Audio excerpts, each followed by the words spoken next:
মানে 10 কেজি তো হবে লেবু, আর তুলতে হবে।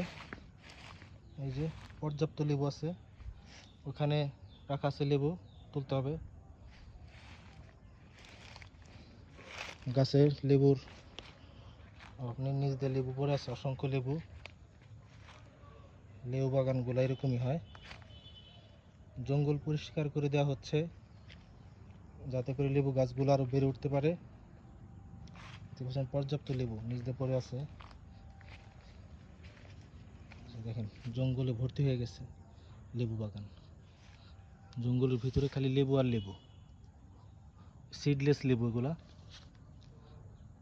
এই লেবুগুলা রোজার মধ্যে থাকলে এই লেবুগুলা বিক্রি করে কোটিপতি হওয়া যেত, কিন্তু কিন্তু রোজার মধ্যে এত লেবু আসলে থাকে না গাছে, সিজনের কারণে জঙ্গল হয়ে গেছে। সব পরিষ্কার করা হচ্ছে।